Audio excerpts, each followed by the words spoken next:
The incident begins by describing Squid Game, named after the squid-shaped drawing on the ground where it's played. The narrator mentions that knowing what a squid looks like is not essential. The game is played by the players are divided into defense and offense teams. The defender hops on both legs, while the attacker can run on both legs if entering the drawing from a specific spot, but must hop on one leg if entering from elsewhere. That's it, so he does something. His nickname is the Secret Inspector, or Inspector Corumbayo, or something close to that. And in the final stage, which is like the boss level, the attackers gather at the entrance of the squid. They have to avoid the defenders and reach the squid's head and stand there. If the defender kicks the attacker out of the drawing, the attacker's out and doesn't get another chance. When the attacker stands on the squid's head, the attackers have won. We are introduced to his unemployed, useless young uncle who lives with and is cared for by the main character, despite being known as a bit of a bum. He even has problems with the bank because he took out loans and can't pay back anything he owes. He squandered his money on gambling and other worthless pursuits. Once he secretly took his mother's credit card and stole money from her when she left the house. What a lowlife. And when he finds out that she changed the password, he keeps trying birthdays and dates until he tries his daughter's birthday. It works, and after withdrawing the money, he spends it betting on horse races. By chance, his horse wins the bet, and for the first time, he wins money. Finally, I'm serious, but because he's unlucky and naive, he gets his money stolen when a thief woman snatches it from him quickly. Anyway, there were some people who wanted money from him, so those people catch him, beat him up, and threaten him. They make him admit that if he doesn't pay the money he owes within a month, they'll take his organs. Basically, they're gonna take his kidney or something, some crazy threats like that. And because he doesn't have any money, he goes to try his luck and plays a game.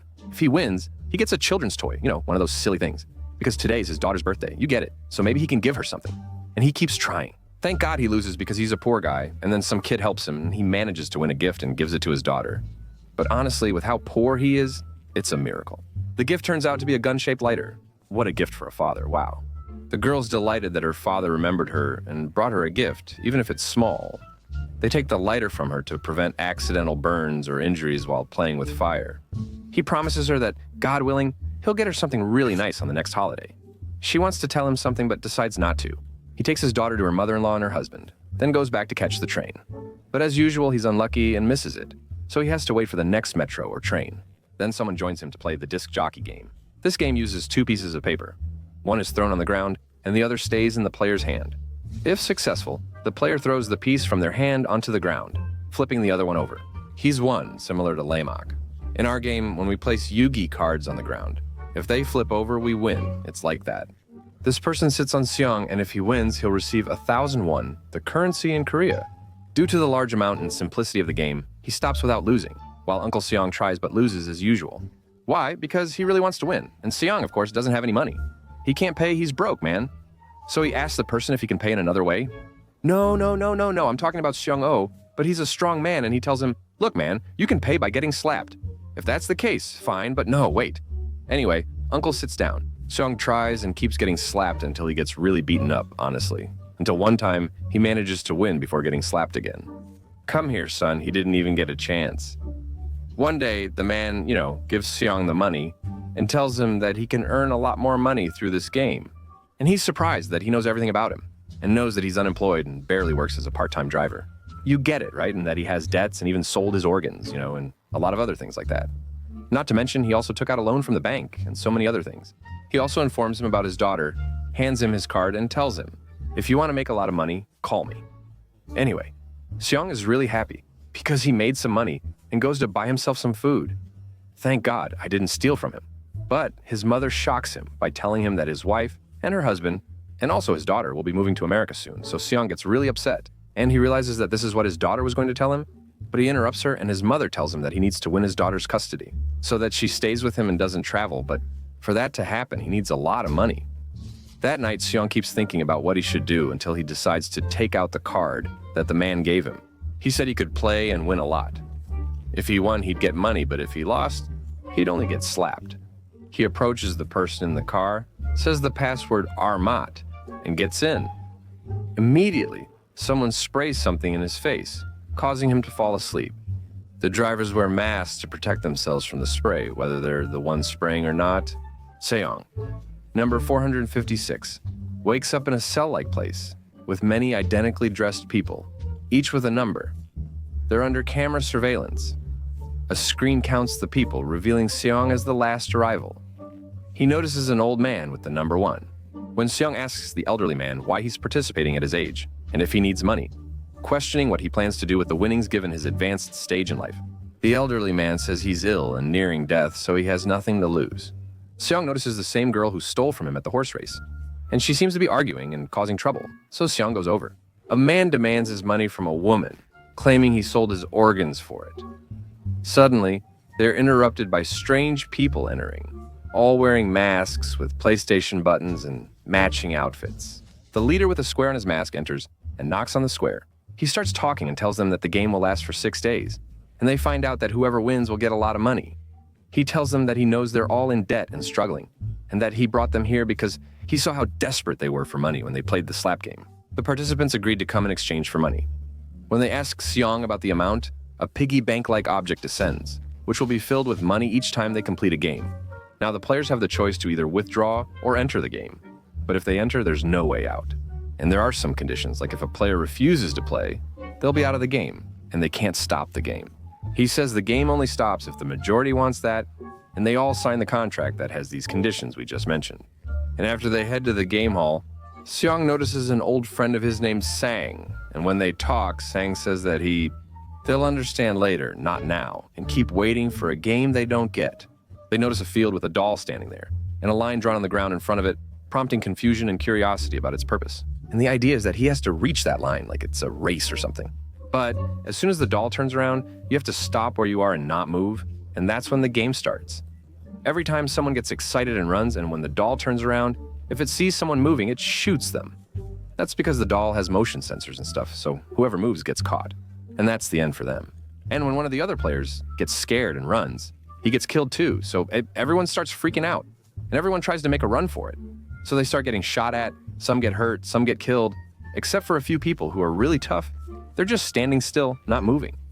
All this is happening while the game master is watching and enjoying himself a lot, and the players are forced to keep playing. So every time the doll turns around, they move, and whenever it looks at them, they freeze in place, except for Ali Seong. If a body falls on a player, they can't move, which is unfortunate because they have a limited time to reach the finish line. He manages to get up, but when he runs, he trips over a dead body's hand and nearly falls. The doll turns around, and if you move when it faces you, you'll get shot. But Ali, a decent and kind guy, helps him out. When the doll turns again, they manage to cross and make it through. The step. Those who crossed in time are safe, but unfortunately, those who didn't were killed. We find out that they're on a very remote, isolated island, and no one can reach them, not even with missiles for the past 2 days. And as for the bodies, they're all burned. It's completely normal. Even people who are still breathing, they kill them too. There's no point in talking. You're already lost, son of Hitler. Calm down. The victorious players are terrified, knowing they're in trouble. Losing means their death, while winning means others will die, until the soldiers, or whatever their job is, come in. He talks with a square on his head, stating they've gone from 456 people down to 201. So all the players start to break down and say, "Guys, let us go, please. I have kids to raise." And then your guy Sang-woo steps up awkwardly. He mentions a rule that the game stops if the majority agrees. The man with the square agrees, but urges them to consider the prize before deciding, then reveals the prize. And the safe in front of them starts to fill up, and of course, it's a huge amount of money. So they all start to reconsider, thinking maybe it's better to keep playing. And in front of them, there's a machine where they can vote if they want to continue or not. People begin voting one by one, approaching the strong candidates and casting their votes. Finally, only the old man remains, and the outcome essentially depends on his vote. 100 votes are against and 100 votes are in favor, meaning 100 votes refuse to continue and 100 votes agree to continue. The old man gets busy and votes against continuing when he raises his eyebrow. Real men. Uncle Hajib has chosen to return home according to the jinn. Those who agreed to continue, go on and be content. We will pray as usual, and the players who wish to leave will be abandoned in the streets. Your Uncle Seong goes to report it, Kutba, he takes my leg for years, and he goes to report it to the police. But of course, the officer doesn't believe the nonsense that Uncle Seong is saying, because there is no solid evidence for these things. And when Uncle Seong leaves, the officer calls the number on the personal card, which is the subscription. The grandmother answers and gets upset about the late call. You are the reality. Why are you awake? Do they throw Kashung out of the station? If this took place in Egypt, he would have been discarded. Upon returning home, he discovers his mother's absence and realizes she is ill. Due to her diabetes, she is taken to the hospital. He realizes that the disease is spreading in her body, starting from her legs. God forbid when diabetes gets out of control. A person relies on God to heal illnesses, but needs treatment. She requires leg amputation, but refuses due to lack of money. As her grandson, I don't know how to convince her. She believes losing a leg will make her unable to provide for the family, forcing them to beg even more than they already do. On the other side, Officer Huang from the station Uncle Seong visited hasn't been able to contact his brother. He goes to his brother's home and discovers he moved out due to inability to pay rent. Huang notices the same car that Uncle Seong had in his brother's apartment. So he goes and finds out Seong's address. Based on the information they obtained about him, it's not just Uncle Seong whose life is ruined. Everyone's life is ruined, just like Uncle Ali. Ali fights with his boss at work due to ongoing issues between them. It's about money and stuff, so Ali puts his hand in the boss's place since they're working in a factory and all. Ali takes the money he wanted from the boss, puts it in his teeth, and goes to give it to his family. Your Uncle Seong tells his mother he's working in America and it's not a big deal, and he's not overworking, Mom. His mother was proud of him for earning in dollars, until she was shocked to learn from an officer that her son was a fraud who had committed crimes and owed a lot of money. Seong, feeling desperate, decides to end his life. However, a knock on his door reveals a card inviting him back to the Squid game, acknowledging his financial struggles. Seong, who's trying to borrow money for his mother's treatment, also fails to secure the funds. That same night, he encounters the old man, number one, who informs him of his return to the game, that he prefers to die living his life, and that his life is more entertaining that way. And now he's the one who sent the card to Seong and to all the players who left. Uncle Seong is forced to ask her for help, but she kicks him out before her husband arrives. However, her husband then shows up. Your cousin Seong's daughter lies to him, saying he was checking on her because he missed her. After Seong leaves, he follows his ex-wife's husband and pays him to see his mother again. Seong becomes very upset when he realizes the truth, and because of that, he feels like he wants to deprive him of his daughter out of pride, honestly. But he's shocked when he sees his daughter witnessing her stepfather hitting her mother. That same night, your uncle Officer Huang asks Seong, "Where is the card, my friend?" Seong, feeling down, returns home and notices the game invitation card at his doorstep again. So most of the players start coming back because they can't handle living their lives without money, and they all need money. I mean, you'll either have money or you'll die. But this time, Huang the officer is watching the car that took Seong. After the car enters the port, Huang hides. He plans to sneak onto the ship with the sleeping people. He boards the ship, kills a guard, takes his pink uniform and pretends to be one of them while wearing it. No one knows each other anymore, including the girl from before, who is doing her own thing now. She stole from your Uncle Seong, armed with a knife. She's sneaky and understands how to get past security. She saved herself before she even smelled the trouble coming. When they wake up, they find themselves in the place, wearing strange game outfits. And notice the prize is 26,900,000 won. Your uncles Seong and Sang-woo, along with Ali, decide to form a team together, which marks the beginning of everything. The old man joins them, saying there's still room and spots for future stars. Meanwhile, a criminal assembles a team. At night, after everyone falls asleep, inmate 212 stays awake, wanting to use the bathroom, and persistently calls for the lady.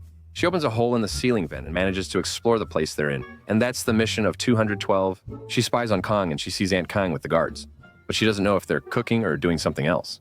She goes back to the cell and they talk, but Uncle Sang notices this. Meanwhile, the officer sleeps in the room of the soldier he replaced. The following day, as the second game is about to begin, food is served. However, one player discovers a message hidden in their meal. There was curiosity about this game's nature. It is a rite of something. Sanji confronts Kanji about what he overheard her say yesterday regarding 2 girls and 12 last night. He inquires about her activities and if she witnessed anything unusual. She informs him she witnessed them dissolving a substance resembling sugar in milk, but she doesn't fully comprehend what it was. In the second game, the players encounter 4 doors, each adorned with a unique drawing. They must each choose a door to stand before. So Sang guesses that these drawings look similar to the patterns that are usually found on sweets. But he doesn't tell the rest of his team about this. He tells them that each one should pick a different door, because if they all choose the same door and the game turns out to be difficult, they'll all be eliminated. So each of them chooses a door. Kang follows Sang to the same gate, knowing he's cunning and untrustworthy. A family greets them with sweet words. You might not understand what this cookie is, but the important thing is that they drew the same shape on it as the one on the door they chose. And the game is like this. Each person has to break the cookie along the shape that's inside it. If they mess up the shape, they'll be eliminated. Seong is the unluckiest as he picked the hardest shape, the umbrella. The guards kill those who make mistakes or break the cookie, sparing those who do it correctly. Seong starts sweating, his sweat dripping onto the cookie, giving him an idea. What if he tries to... I swear, he starts licking the cookie to melt the sugar. As time runs out, guards begin executing those unable to solve the puzzle, as everyone attempts the same solution. But one of the players attacks a guard with the needle he's supposed to use for the thing, takes his gun, and threatens the rest of the guards. He orders one of the guards to take off his mask and tells him he'll shoot him in the head. In the end, he realizes he's just like the others and can't kill him. So he kills himself instead. At that moment, the leader appears wearing a black mask and kills the guard. He warns the other guards that removing their mask is like removing their identity, and they'll be killed for doing so. He then returns to the players in the cell as the safe starts opening before them. The fun grows as more people pass away, resulting in a larger pool of money. It's evident that player 112 and the criminal have some sort of shady relationship. Something's not right with these people. The killing creates chaos, allowing some criminals to hoard extra supplies, depriving others. Player 271, targeted by a criminal, fights back, but is easily killed. Seong Gi-hun is bothered by the situation and believes they should cooperate instead of killing each other. He questions what's happening. As the number of players decreases, the prize pool increases. Wang acquires the mask with a square, granting him a higher rank and the authority to give orders and make decisions. He starts to notice what's happening. They're selling organs on the black market like that. Player number 111, a doctor, is aware of and collaborating with the guards. Meanwhile, the dormitory residents notice a food shortage. The doctor, being among the guards, understands the situation. The reason is that they want fights to break out between them, so they kill each other. When they go to sleep, the criminal comes and kills someone, causing everyone to start killing each other. Ali attempts to take action, but number one, the elderly man, steps in front of the camera, pleading with the leader, "Please, stop this. Everyone will perish. Just put an end to what's transpiring, I beg you." And in the middle of all this, Officer Seong asks about his brother, like, "Do you know anything, man?" But Seong says he doesn't know that name and apologizes. To some, we're just numbers, not even knowing each other's names. Seong asks his team to introduce themselves, and they all do except for number one, who's too shocked to respond. After saying what they needed to, they let him sleep, but fear the criminal might kill them in their sleep. Number one decides to keep watch over them as they rest. In the morning, the third game starts, and it's kind of like a squad game. Not Squid, but squad. They know they need to form teams of 10 players each. Uncle Seong's team attempts to gather enough people. The Moroccan girl is reminded of the children's game, 112, but refuses to let Uncle Seong join her team.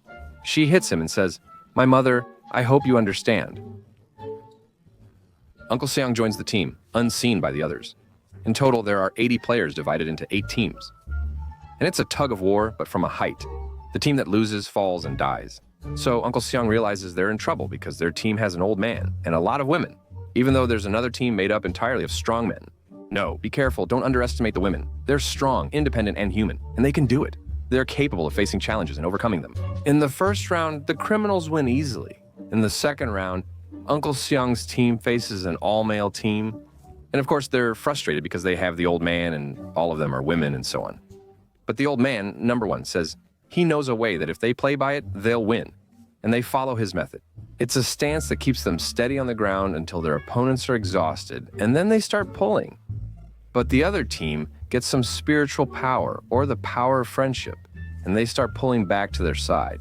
But then your Uncle Sang suggests they all take 3 steps forward simultaneously to make the other team fall against them.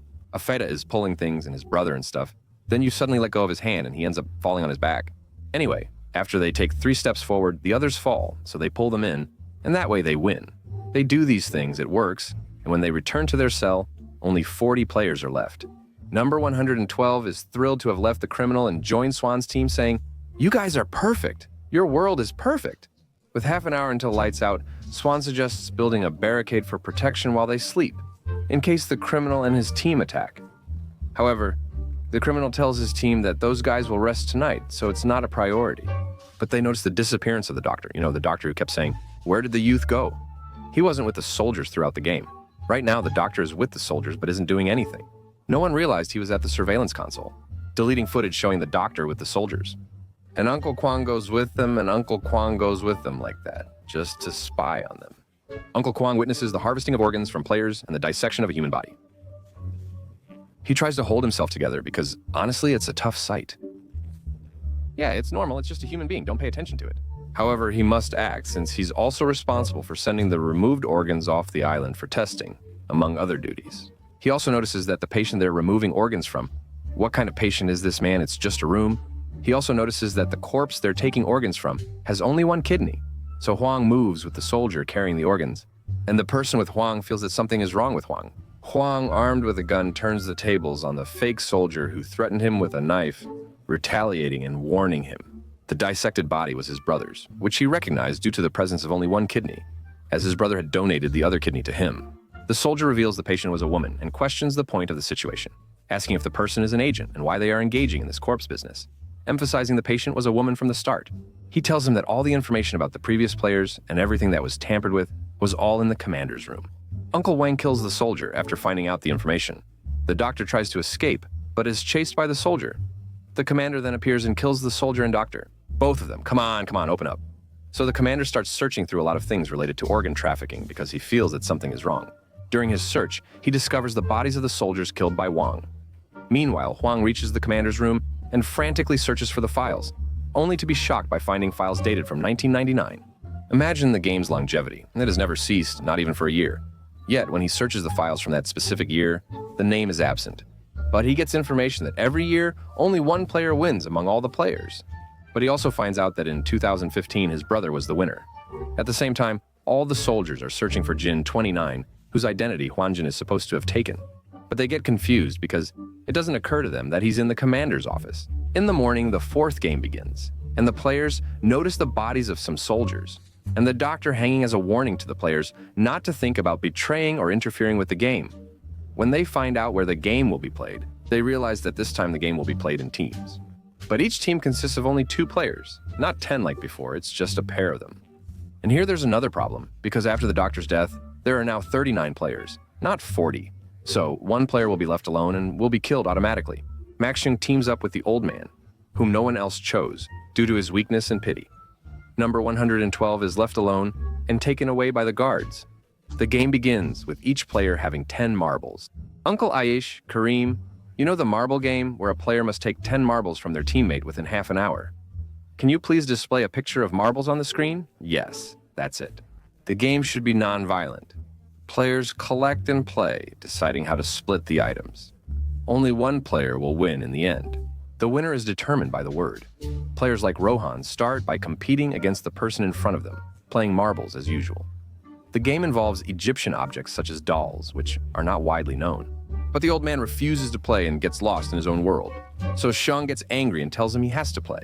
Uncle Seong agrees to play despite the deadly stakes. However, he's unlucky and loses, left with only a single marble.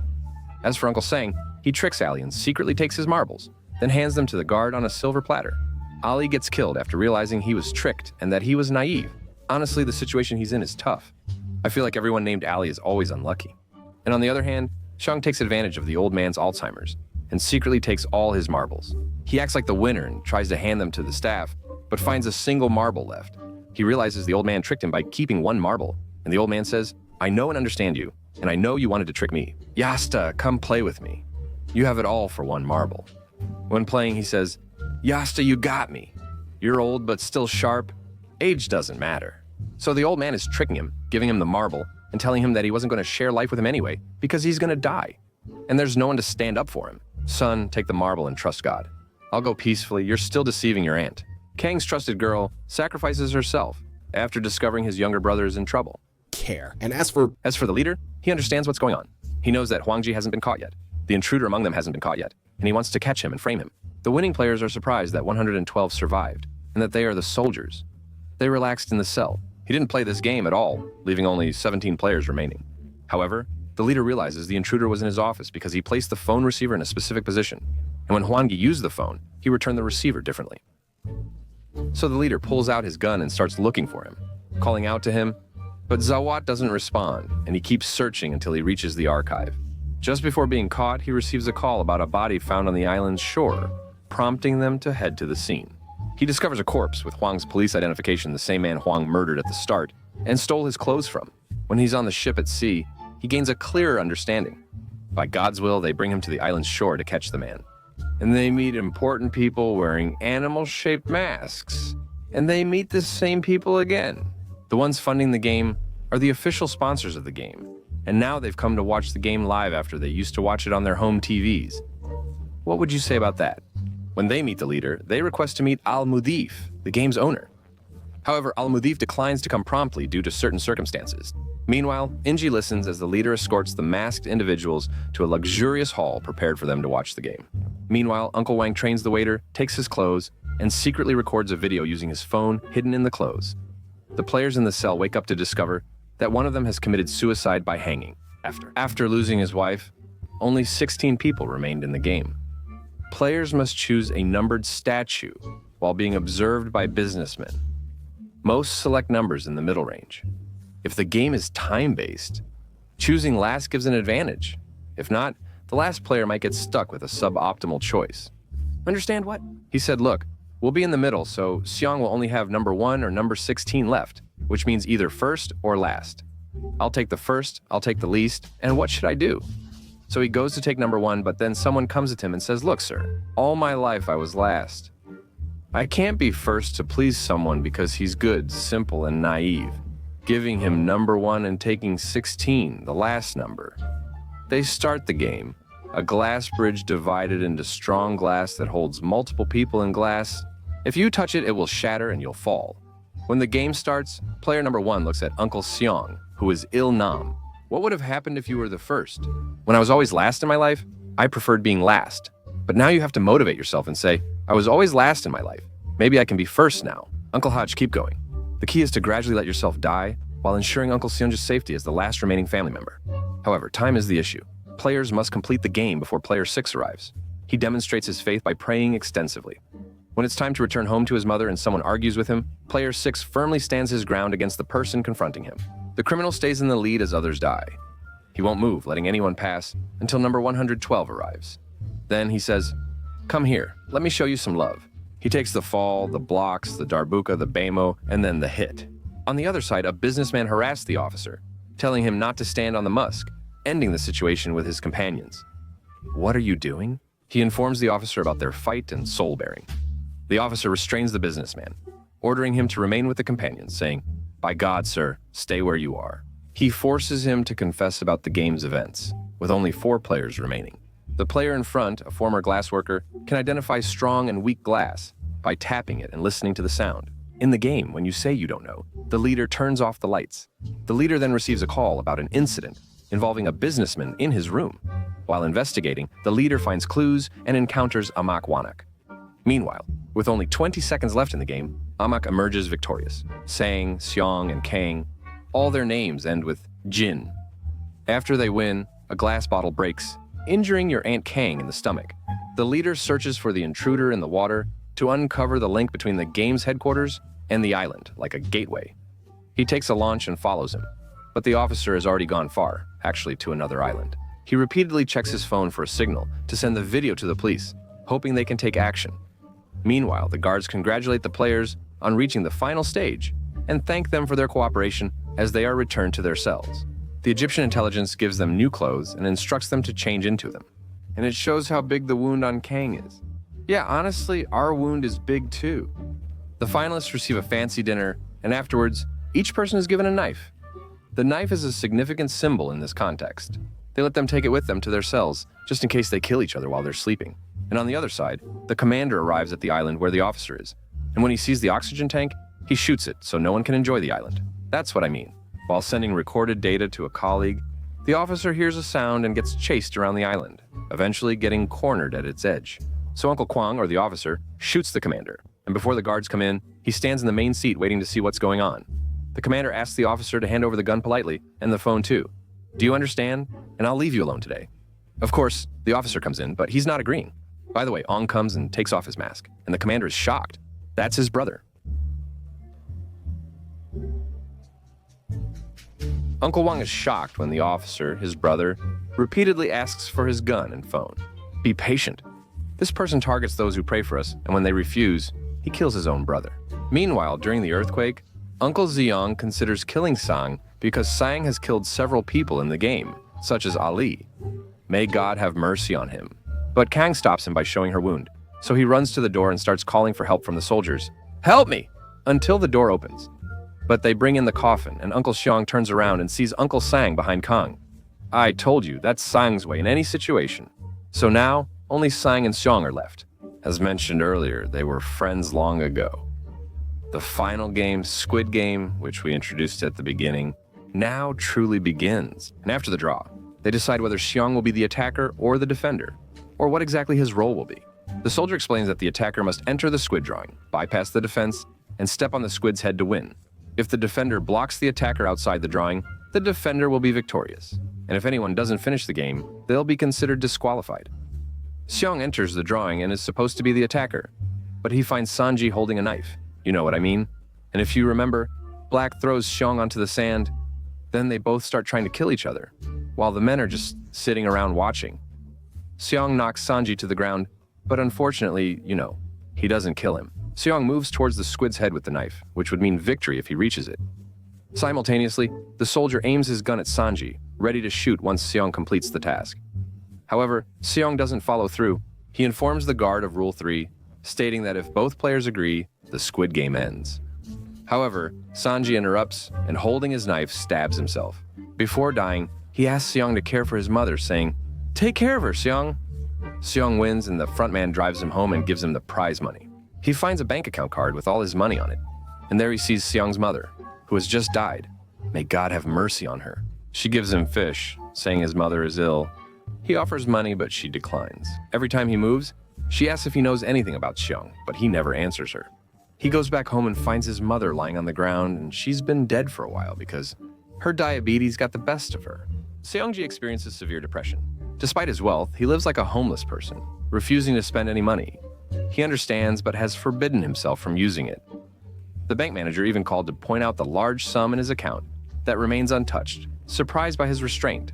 Anyway, one day while sitting by the sea, an old lady approaches him and asks him to take a flower before they're gone. He takes one, which has a card with an address, a date, and a message suggesting that the protagonist discovers that the top-ranking player is an old man, and upon meeting him, is baffled by his inexplicable survival and abilities. You're not supposed to be dead. He discovers he's behind everything that happened to him. He challenges him to one last game, betting on an old man lying in the street. If the man stays until midnight, he wins. But if someone helps him before then, you win. What will you do, Seong? Seong agrees to answer the old man's questions. But if Seong wins the bet, he will kill the old man. The old man accepts these terms, and Seong remains. 20 minutes until midnight. He informs the old man that both the rich and poor share the discomfort of their circumstances. His task was to find something entertaining for the wealthy, leading to the creation of the Squid Game. So Seong says, "How could you kill people just to entertain others? All these people, you created them, right?" So he tells the old man that he doesn't take sides with anyone for anything, and he swears he doesn't. Then Seong asks him, why? Did he join the game with him from the beginning? He tells the old man that in the past, his happiness came from playing with his friends, and anything they did together was always good. He would have never felt that way if he was just watching from a distance, like the other businessmen. He tells the old man that he let Seong Gi-hun live, because playing together brought back memories and made him feel young again. And exactly 1 minute before midnight, a police car arrived. Abdul Boise, the archivist, helps the poor man. That's what matters most. Uncle Seong wins the bet, but the elderly top player passes away. Uncle Seong leaves afterwards. The leader arrives, closes the man's eyes, and a flashback shows the man telling the leader to apologize to the guests because he couldn't watch with them. The uncle was the game host. When asked why, the old man said he enjoyed it more. As a participant, I couldn't watch the games. It's different being a player than a spectator. On the other hand, your Uncle Seong-gi alters his look and colors his hair. He looks very suspicious. He visits Kang at the Care Home Cafe, takes him to Sang-jo's mother, and gives her a bag of money as if trying to compensate for her son. As time goes by, his health improves. On his daughter's birthday, he calls to tell her he's coming with a substantial present. And while he's standing at the train station, he sees the first person he played the Dakji game with, the one who brought him to the Squid Game. And when he runs after him, that person escapes from him, and he sees the game card and realizes that the game is still going on. And there are still people dying even though that old man died, so it doesn't matter to anyone else. Then we see Seong going to the airport to go to his daughter in America. Before boarding the plane, he calls the number on the card, revealing he knows everything. The person replies, I know you are 456, and advises, get on the plane and enjoy your money. That's better for you than playing. But Uncle Seong's conscience compels him to return and remove them. He then continues his journey. At the airport, he calls the person he's looking for and says, "You were supposed to get on your flight and forget everything." Seong replies, "I will find you and take revenge on you." The following day, he flies to Seoul, South Korea's capital. He purchases a cutter at a shop and goes to the bathroom because he suspects something. And after searching his body, it turns out his suspicion was right. He believes they implanted a tracking device in his body. So he uses a cutter to open the wound and remove the device. Detective John wakes up from a coma in the hospital, having survived a gunshot wound. He utters the name of the person who shot him, Ain's brother. 2 years later, John, a former corrupt officer, is shown to be deeply troubled and saddened. The police don't believe what happened to him because he doesn't have any evidence at all. I don't know where the island is located, and the photos he tried to send earlier never came through. The only evidence supporting his claim is that he was shot, which could have occurred while he was engaged in illegal activities. The police believe he was hit on the head and imagined the events while in a coma. So if you're asking me, why didn't John confess about his brother? Where was he at that time? John? He told authorities he didn't witness the shooting for a reason to be revealed later. Seong locked himself in a house with cameras for 2 years, searching for the Squid Game and having daily nightmares from those who killed them to win the game, and he's been spending money on employees and investigators to find the person who got him into the game. He orders them to wait at every train station simultaneously, hoping to catch the man who appeared to Seong at the same time 3 years prior, as he's likely seeking new players now. It's the same time when Detective Jun is holding his watch. The captain aimed to explore the entire Pacific Ocean until reaching the island where the game is set, but they were unsuccessful in their attempt. Let's return to the train stations where Seong's men are located, and they're waiting for this person to show up. But after a long day of searching, he doesn't appear. So they start searching again the next day, and the same thing happens on the third day. They keep doing this until, one day, they finally see the person. A poor man arrives at a station and is given a card before the others leave. Seong is informed, grabs his gun, and goes to the location. After telling them they'd be secretly followed, he carried bags of bread and lottery cards. Periodically, he'd sit by someone sleeping on the sidewalk and either eat bread or try his lottery luck. A man wins the lottery every time the poor play, resulting in their loss. He takes a bag of bread, throws it on the ground, and stomps on it. When the poor ask him why he did it, the text ends abruptly without providing his response. He tells them that he wasn't the one who made the choice, but they were the ones who chose the lottery and threw away the bread. In his anger, he steps on the bread and then gets into a taxi. Seong's spies follow him, and because he was late, they decided to attack and restrain him until Seong's arrival. But unexpectedly, this person beats up both of them and keeps walking nonchalantly as if it's no big deal. Seong arrives late to the location and reports that the person escaped, adding that there's more to the situation. He also tied up Seong's 2 co-workers after beating them and said he would play a simple game with them. In a game of Russian roulette, he loads a gun with 1 bullet, and the loser gets shot with either a blank or a real bullet, potentially leading to death. So basically, they play Russian roulette, and whoever loses will play Russian roulette with him. After a short game, one player loses and pulls the trigger. The survivor interrogates the terrified loser, who reveals everything. As Seong rushed with the car to reach the person, he drew the attention of Judge John, now a traffic cop. Upon seeing Seong, John recalled meeting him in the previous season. The following day, he noted the car's license plate and visited the traffic department for the address. Meanwhile, Seong came home to find the lights on and was startled by someone in his apartment. The man in the suit holding a gun sits down and they have a conversation. From it, we learn that Seong wants to reach the operator and that the man in the suit is just a lackey for them. Seong wants to talk to the game master, so the man in the suit starts telling Seong. In his youth, he worked in the Squid Game, transporting and burning bodies like animals. One day, they armed him and tasked him with guarding the players. Whoever made a mistake, he was the one who killed them. But the problem was that one day, he found someone who made a mistake. And before he killed him, he discovered that this person was actually his father. But that didn't make him hesitate. He shot him right in the head at that moment. He realized this month was ideal, and if he could kill his own father, he could kill anyone else without issue. After a bit of talking, the man in the suit tells Seong that they're going to play Russian roulette together, but with a very small twist.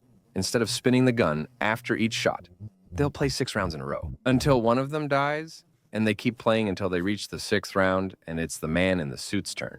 He shoots himself with the last bullet and dies, but before his death. He tells Seong the key to the boss is in his pocket, while Jun stands under Seong's door. Hearing the gunshot, Jun quickly searches the apartment for Seong. And in one of the apartments, he finds the person who was kidnapped by the swapper, whose name is Woo Seok. After Jun frees him, He continues on his way until he reaches Si-young's apartment, where he finds the swapper's body. Jun attempts to arrest the suspect for murder, but Woo Seok intervenes, striking Jun on the head with a fire extinguisher and rendering him unconscious. Woo Seok then begins to reveal his identity to Si-young. He's pleased to see the swapper dead, as the swapper killed his boss in his presence. The important thing is that Si-young takes the paper from the swapper's pocket and orders his assistant Woo Seok to clean up the place where the swapper died. Si-young arrives ready, and Jun questions him in the bathroom. They discover they share the same objective: to locate the game and finish it.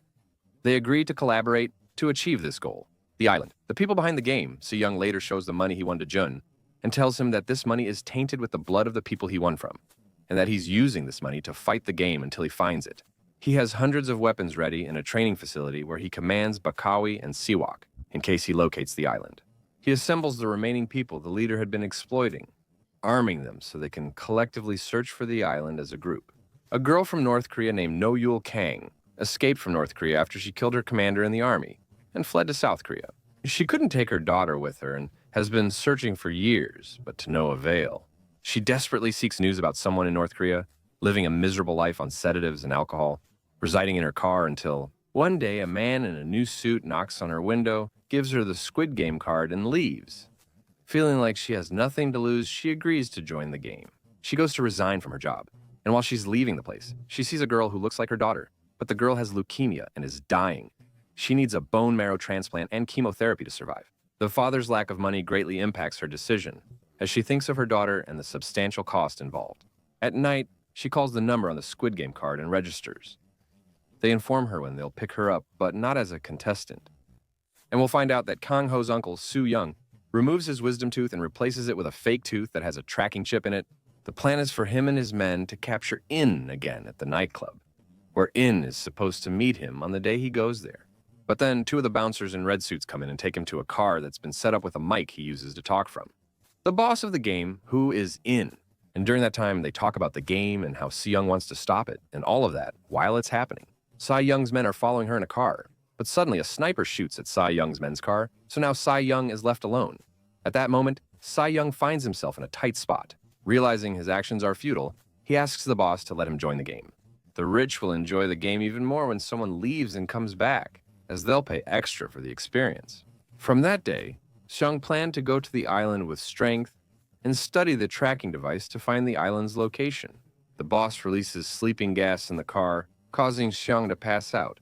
We see No-yul as she enters a huge car with rooms and chambers, and we see her enter one of the rooms.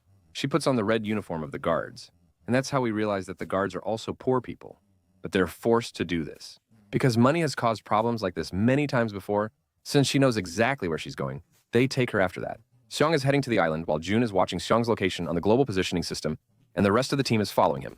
But let's separate them for now. Se-young wakes from a coma to find himself with the same 456 people from Squid Game. Everyone is frightened and confused, except one person, who appears to recognize Se-young.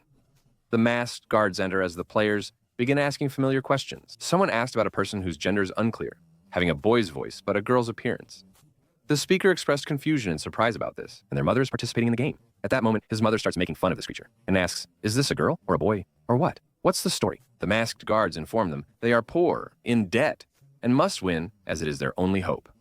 If victorious, they will receive 45 billion. The equivalent amount in Egyptian pounds is so large that it resembles a phone number rather than a readable figure for the competition organizer. So the important thing is, after the contestants get excited, the guards take them to register and take pictures, just like last season. Exactly. Si-young meets his old friend Jung-bae and tells him to stay close no matter what. They're taken to the first race's obstacles, and before starting, Si-young looks around like this, and he wants to check on the tracking device in his tooth. But when he removes his tooth, he finds out that they already discovered his trick, removed the tracking device, and put it in his belt. Junker chases after one bait, thinking he's going fishing, but one bait is actually on a different island. The key is to begin with the first race, where they must rapidly navigate the obstacles to reach the finish line. The singing doll stops singing, gives a red signal, and turns its head. When it sees someone moving, it kills them instantly, as it did to Se-young. He finds himself in big trouble anyway. He attempts to persuade the contestants that it's not a game, and mistakes will lead to their deaths. However, the contestants disbelieve him, assuming he's just intoxicated. The game begins, and Seong repeatedly warns them to stop before she turns, but one girl remains skeptical, and when she moves, she gets shot and dies. So Seong tries to keep them from panicking and moving so they don't all get killed. But when they see the girl's body, they start screaming and running, and then they all get shot. A large group dies, except for those who followed Seong's instructions. Someone is watching them. The guards kill the contestants, including No Yul, in an intense scene. A crazed contestant pushes others to their deaths. And for your information, No Yul is focusing on one of the contestants. We discover he's the father of the girl with leukemia, and he joined the game to pay for her surgery, which makes No Yul sympathize with him. Seong and his group pass the first stage with only a few people, while some still haven't made it. One guy gets his leg stuck, and Seong at that moment decides to help him. He goes back to support him, and he almost falls with him. Both would have perished if it weren't for the strange creature, neither dead nor alive, who rescues them. They all survive, including the trapped man at the last moment. He says that she decides to eliminate him even after he crossed the red line, because he had moved long ago, but she was climbing with a rope. That's a lesson. The important thing is, after the first game, the contestants could continue or withdraw without money. Initially, they agreed to withdraw, but when they see the money in front of them, they get weak and decide to continue the game. While Seong is sitting and relaxing because he already knows what's going on, he likes the idea that they let them vote, that they let them leave the game, and in the end, the result is a tie between those who want to continue and those who want to leave until the last person comes to vote, and the vote is to continue. When the player turns, it's revealed to be In, who came down to vote. The game resumes after the voting concludes. Seong sits there cursing his luck when In approaches him, saying that since Seong has participated in this game before, he must know the games well and can help them if he wins. He then informs them that in the upcoming game, they will select a shape and subsequently receive a cookie in the chosen shape. They must remove the shape from the cookie without breaking it. He then sarcastically laughs, telling them the triangle was the easiest shape, Nin. One poor guy is getting beaten up because he stole their money, so at that moment, he steps in and defends him. The contestants view him as a hero, trying to befriend Seong. He tells Seong that he joined the game unwillingly because his wife needs surgery, and he decided to continue playing. Seong believes him, unaware that he is actually the game's leader, just like Seong himself. And we go back to Jun and his team, who got on a boat with the captain who had met Jun before, and they're searching for the island where the competition is taking place before Seong arrives in Tees. After searching, they find an island with an iron gate, so they get off to explore it and go through the gate, but it turns out to be a trap. The explosion kills one team member and injures Jun, but they persist in their search for Seong. One night, a member is awakened by high waves. While he's walking on the deck, he finds the captain messing with the international plane they used to explore the islands, so he gets suspicious of him and tells him he's a spy. Then, the captain pulls out a knife and stabs him several times and throws him into the sea. So now we know that this captain is probably a spy. Where did he get his orders from? So that he can find Jun and take him to the hospital, but at the same time, not let him find the island? On the second day, the anticipated individual selection game was changed. Instead, the contestants were told to choose teams together. At that moment, he tells Seong he wants to be on his team. Seong agrees. Seong's team includes his friend Jung In, a girl who likes Seong, and Jung's acquaintance. The game is a path with 5 mini-games. Each team will be tied together by a rope. A team member is chosen to play one of 5 games. Success means moving to the next game, played by another member until all 5 are completed before time runs out. Losing means repeating the game, slowing progress. Failure to finish in time has consequences. The entire team will perish, with the starting team dying first. And we learn from this that the masked guards don't kill them themselves, but they leave them to die and then later take their bodies and sell their organs. But No Yul is against this and makes sure that no one leaves unless they're shot in the head. Anyway, each member of Seong's team decides to find the game they're good at. And since they're the last team left, they start the first game. And the game turns out to be the one the guy in the suit played with them, where they have to use a paper to flip another paper. Allegedly, the pregnant girl will be the one playing this game. And on the first attempt she succeeds, they move on to the next game, which says they have to hold a stone and throw it at another stone. The one who will play this game is Jong. On his first attempt, he wins, and they move on to the third game, which says that the first one of them will hold pieces, and he is supposed to bounce them while holding the rest of the pieces, like circus tricks. He succeeds on the first try, and they proceed to the fourth game. I'm referring to the spinning top we used to call B, or life, back in the day. Zagreal B, the one where we tie a string around it and throw it so it spins. He's supposed to play, but he keeps losing on purpose multiple times, leaving Seong with insufficient time to play as they've already moved on. The first 3 games pass quickly. After a few attempts, they proceed, leaving Seong for the final game. With only 20 seconds remaining, he needs to bounce the ball 5 times, but it slips from his grasp on the 4th bounce. If it weren't for Ein stretching out his leg and letting him touch it, he wouldn't have bounced it 5 times and won at the last second. Anyway, after the game ends, the voting starts again to decide whether they continue in the game or leave it. And strangely, even Ein votes for them to leave. And he tries to convince people to vote to leave. Despite the risk of death, people keep playing due to greed and the belief that one more round could change their luck. That way, their amount will double because every time someone dies, their share is added to the prize. The prize starts at 100 million yen, but as players drop out, the remaining prize of 2 billion yen is divided among fewer people, increasing each person's share to around 70 million yen. And for those who haven't paid off their debts, that's why they want to keep going, hoping that more players die, so the amount gets even bigger at night. While searching the area, Seong and Seong unnecessarily sat and talked, opening up to each other despite the threat of being killed for the prize money. The previous night, the participants, including the old woman, killed each other. The pregnant girl and the unidentified person go to the bathroom. The girl, tired and about to give birth, makes the mysterious individual feel guilty for choosing her, or chose for them to continue the game. The third day starts, and with it, the third game begins. It's basically a big plate and rooms. The players are supposed to all stand in the big plate in the middle, and this plate will start spinning. During this, numbers are supposed to be called out. Players must group themselves based on the called number and quickly enter the rooms. For instance, if 10 is called, 10 players must gather and enter a room 30 seconds before, because those who fail to join a group will be left outside, and the rooms will be locked and they will be killed, and that's when the game starts. The first number is 10, causing groups of 10 to form and enter rooms, with many dying outside.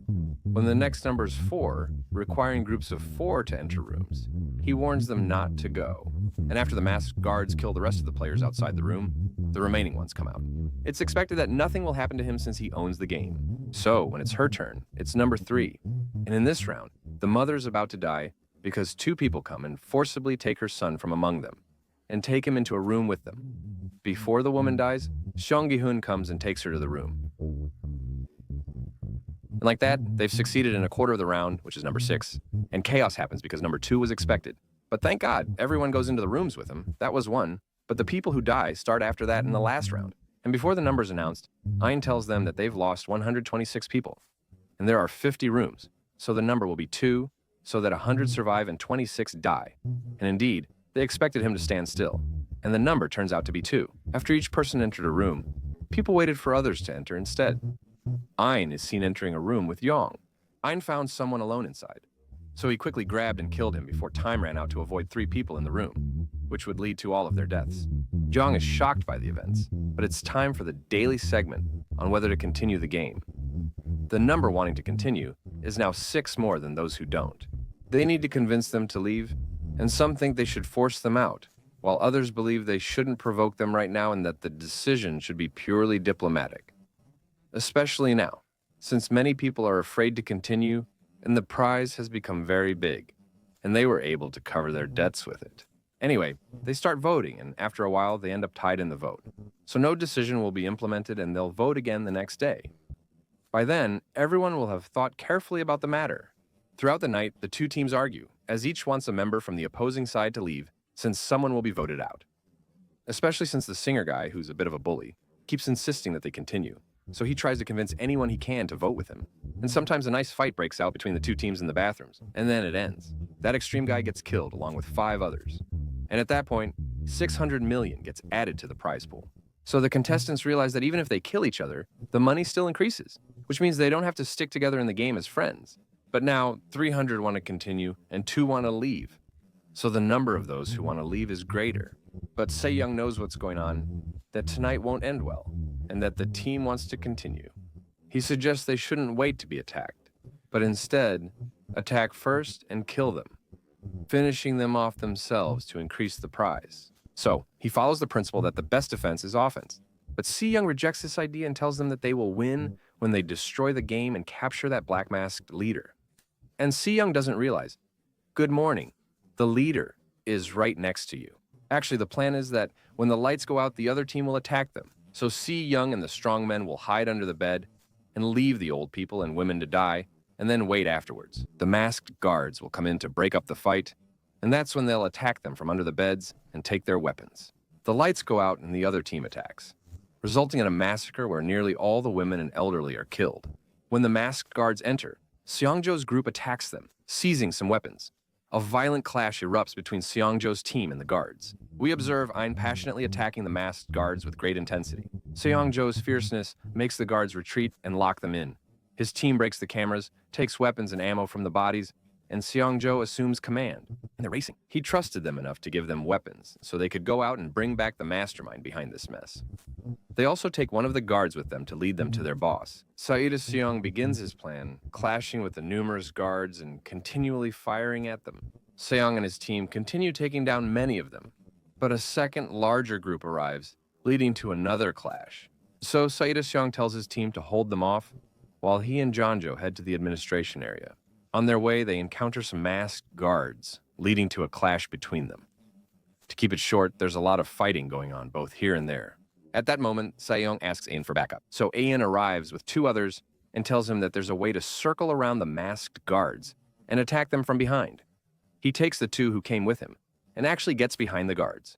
But before he shoots them, he reveals his true intentions and shoots the two who came with him. Then he tells Seong that everything is over now and pretends that he himself was shot. And with that, Seong thinks he died on the other side. The masked guards take control of the situation and kill everyone who rebelled, even those who surrendered. Only Seong and his friend are left, and they also surrender at that point. The black masked leader enters, killing Jung before Seong and his friend. As he departs, he forces Seong to watch Jung die. Following the events of the previous part, Ain, the game owner disguised as a contestant, hits Seong on the head. Seong's first team failed to reach the game's control room, and all his friends perished. Meanwhile, Ain's brother Jian was searching for the island where the game was located. In the end, it was revealed that Captain Park was a spy, instructed by Ain to mislead Jeon from the beginning. This was discovered when Park killed one of Jeon's friends after he witnessed him destroying the drone that exposed the island. The story resumes the following day with Park conversing with Jeon. He instructed the crew not to search for the missing person, suggesting they might have consumed lethal apple juice and were likely dead. Despite the confusing names, he emphasized that their mission took priority over searching for a deceased individual. Later, Ain calls Captain Park, instructing him to kill everyone, including Jeon, if the situation deteriorates and they near the island. "May God burn you, Doc," the girl named Noin. "If you don't remember her, she's the friend who was poor and had her daughter taken from her in North Korea. She joined the game as one of the guards just to earn some money, but she found out that Assistant Ain was secretly taking the bodies and trafficking their organs. So she tried to stop that. Anyway, during Si-young's rebellion, a man who joined the competition to treat his daughter sided with Si-young. When Si-young was defeated, everyone with him began to perish. Noel arrived. She shot the man non-fatally and told him to close his eyes as he had shown her mercy. She said they would escape, and the method would be revealed soon. After that, she puts him in a box without anyone noticing, and makes the doctor who helps the members treat him and give him a blood transfusion from her at gunpoint. Afterwards, she kills everyone in the room except the doctor, but cannot kill him normally once he's finished. She instructs the man to wear a guard's clothes, whom she killed, to escape safely. After telling him this, he leaves to handle the case of the person whose clothes he put on. Noel threatens the organ assistant, demanding a boat and easy escape for her and her companion, or else she will kill him. The assistant reluctantly gives her a boat key and inquires about her escape plan. But when they leave the game, we see the assistant telling the guards to get ready to chase them and kill them before they escape from the island. But Noel had already planned for them. She let the man escape alone on the boat while she sneaked back into the headquarters. And she threatens him with a weapon to delete any file that shows the man who escaped was a contestant here, so that Ain doesn't find out what happened and expose it. The assistant is forced to agree and deletes all the data. Before Noel kills him, he reveals papers with the man's name are hidden in a secret room only he can access. Noel forces him to take her there, but as expected, he tries to betray and kill her. However, Noel swiftly grabs the gun and finishes him off. After searching, she finds the man's paper, burns it, and sets the entire place ablaze, destroying all evidence. And as she's leaving the library where her file is kept, she takes her file, the one with all her information written in it. Upon discovering her daughter's death, Friel breaks down, grabs a machine gun, and prepares to end her life. However, for reasons revealed later, she changes her mind.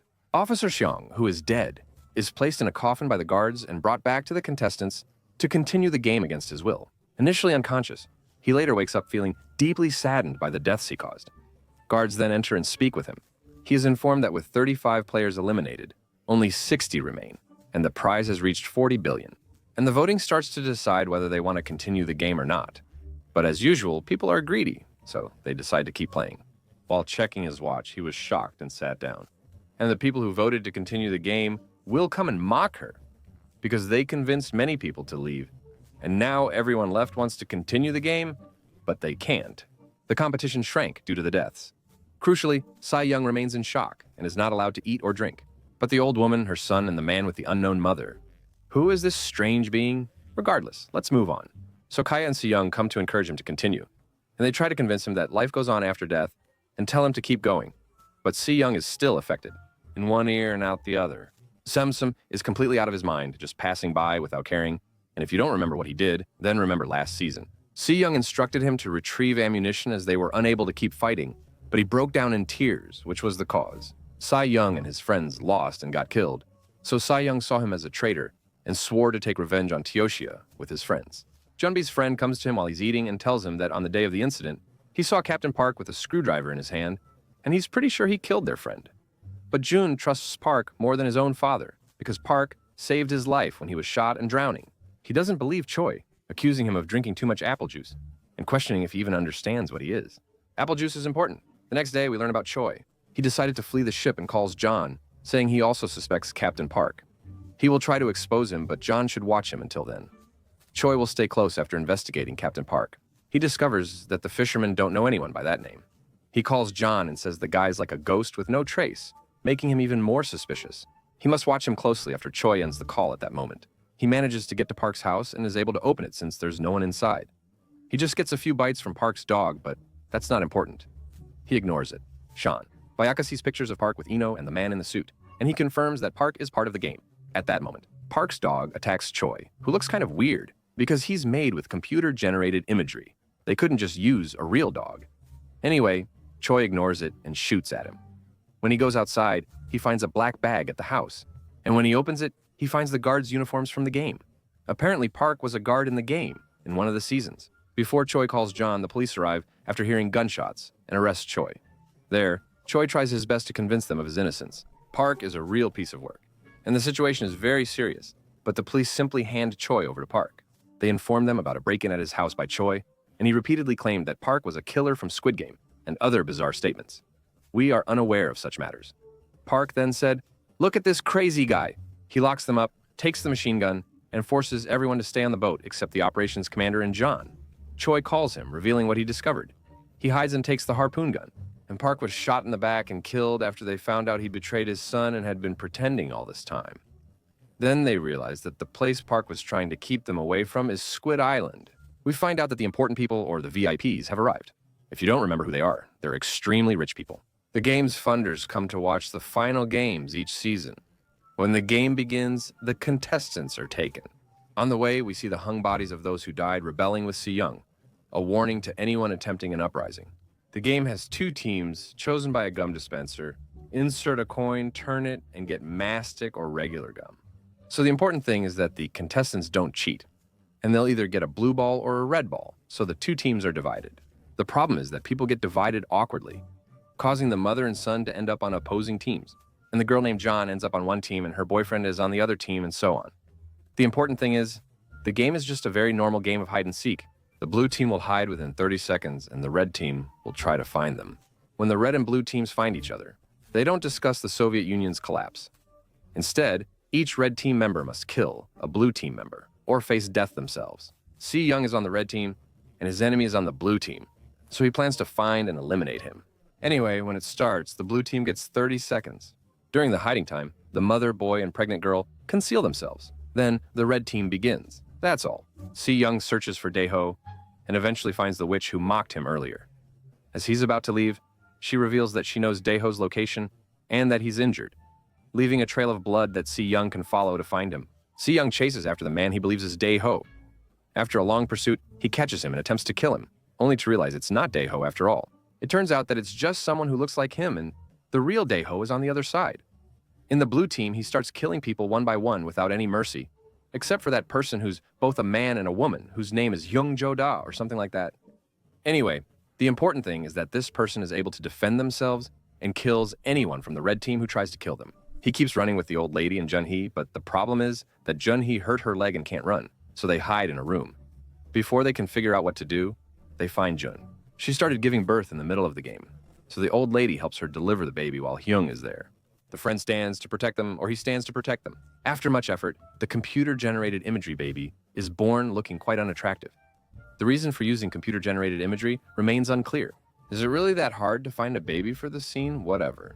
Anyway, someone attacks them to kill them, so Hyunjo pushes him and they start fighting. He moves them between the rooms until she kills him. In his mother's room, I actually wanted her to die. Anyway, at that moment, she finds a door that's different from the other doors, and it has "Congratulations" written on it.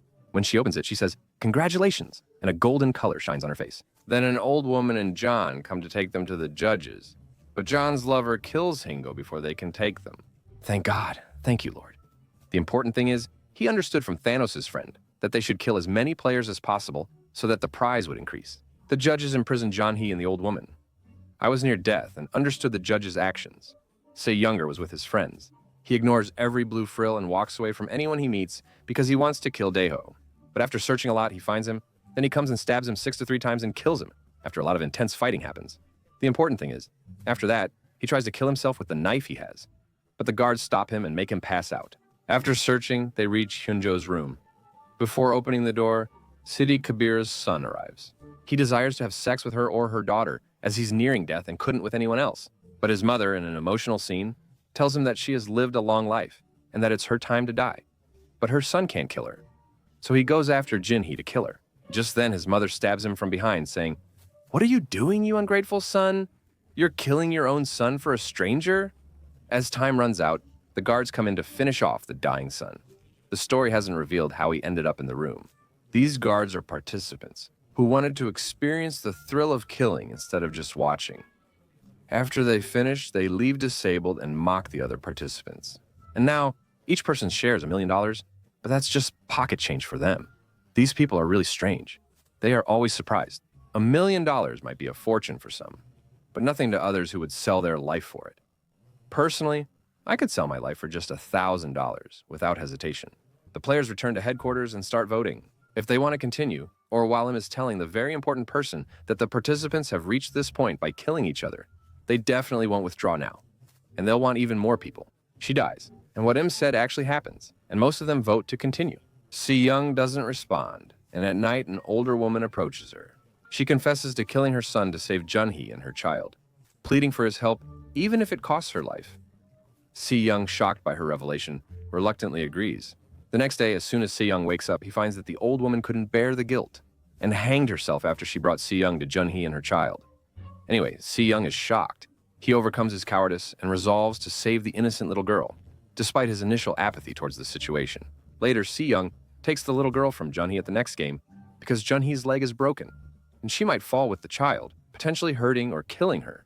Anyway, the game is basically a bridge they're supposed to cross while jumping over a plank. But the problem is that the rope is really loose, you know? The main issue is that Jun-hee's leg is broken, making it difficult for her to walk. One of the disturbed VIPs proposes including the child in the game, making her vulnerable to dying. They believe this will trigger Jun-hee's maternal instinct, turning her into a superhero who will protect her daughter from harm. The contestants begin crossing the bridge, leaving only Jun-hee, her daughter, and Seong behind. Seong stands in their way, with no one ahead of him. He helps the child cross, then returns for Jun-hee. After much tension and jumping, he reaches the other side, sets the child down, and goes back for Jun-hee, taking them individually. He waited to push anyone who arrived, leaving only him and Seong. They would then compete, each trying to win. Half the prize, and the other half? People started thinking the same way and pushing each other before even crossing the bridge. So Seong would say, "How about I push you from behind, you fall too, and I take the whole prize?" He would think about it like that. They'd say, "No thanks, double or deal," and let the next person pass. Then people would start crossing. Seong turns back to get Jun-hee, but his son betrays him and tries to make him fall.